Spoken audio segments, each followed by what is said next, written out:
Carrie here, stay mum on the run. Had a busy day today. We were at Pride in South Lanarkshire, which was fantastic. Kids loved it. I think they had one spot the whole time we were there. I mean, they thought when we got home, but they didn't when we were there. The kids also met other Therian children. So Therians are people that feel like they've been born into a human body but were animals in a previous life.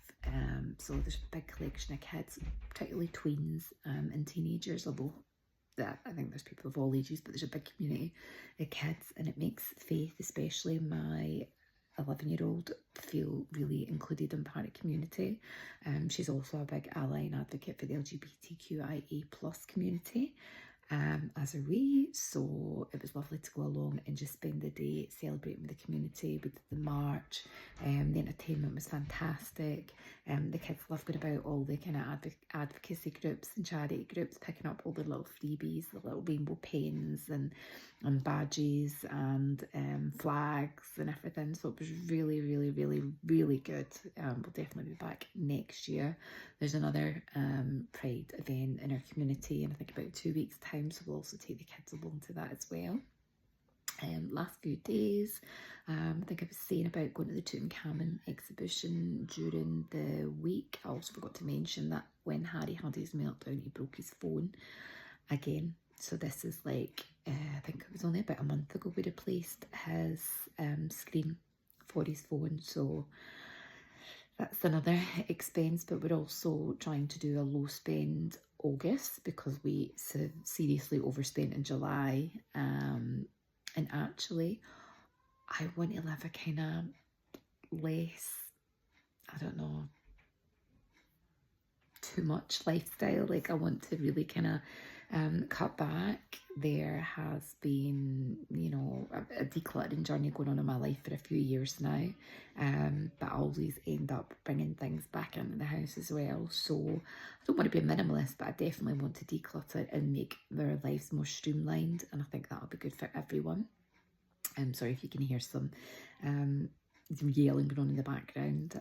Harry is refusing to go to bed at the moment and he's having a bit of a shout at my hubby.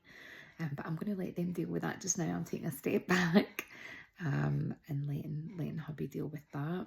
What else has happened? So still no placement for Faith for high school. She's supposed to be starting school in like 2 weeks' time. And there's nothing, less than 2 weeks, so we haven't even gone into mediation with our local authority yet. The solicitor said that it's unlikely that that'll happen soon because they have had such an influx of people trying to get the places that their kids need and deserve. So the thing is that Faith just wants, she's still enrolled to her mainstream school, and we didn't want to give up that place because that's, you know, I don't know, it's not a bargaining chip, but like she's entitled to an education. So when the schools go back, I am going to speak to them to see what we can do in ways of homeschooling, because there's no way that Faith is capable of going to a mainstream school, not even for a day, not even for a morning. I go part-time work and I can't wait. I'm so excited about my new job. I just know that I can make such a difference in it, working in employability as I am just now. So I have gone part-time. I think I explained full-time was too much with the complex needs of the children. Relocation. We had to cut that video short there. So Harry is getting more and more difficult to put down at night. He does have demand avoidance as well. And I think sometimes we forget that because he can sometimes be talked round with bribing. But it's his demand avoidance is getting more pronounced now, so bedtime is a big trigger for him. He wants me to be up there laying down with him. We're letting him stay up later because it's been the summer holidays, but it really is getting tricky. He just starts sobbing at bedtime, so hubby's done his best to calm him down. And now we just need to wait and see if he stays in bed.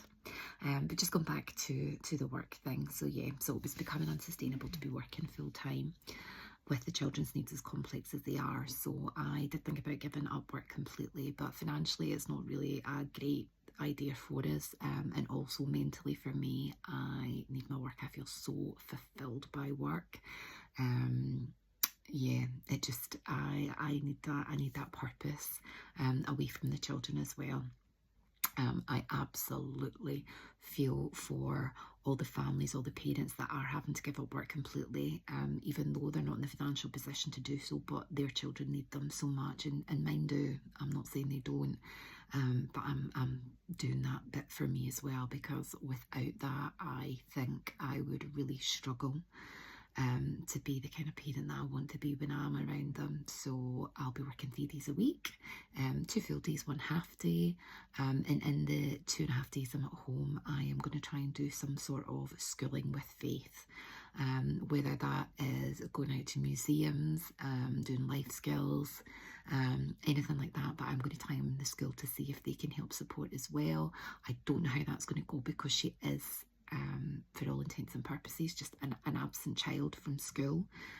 There's no homeschooling. She's not being withdrawn from the schooling system. So I don't know how it's going to go. I'm just hoping that the local authority will give us some indication of how long this is going to go on for. I truly wish that they would just give us a backup. I mean, she needs those accommodations in a special placement. It doesn't have to be the placement that we've requested, but it does have to be a suitable establishment. And I just wish, rather than, make us go to tribunal and go to solicitors, that they would just offer us a different placement, or if they let us, give them a second choice, a third choice, a fourth choice. But the system's rigged to cause maximum dangerous. And I will have to go. I'll cut it short because Harry is calling on me, but we'll catch up with you another time. Take care. Bye.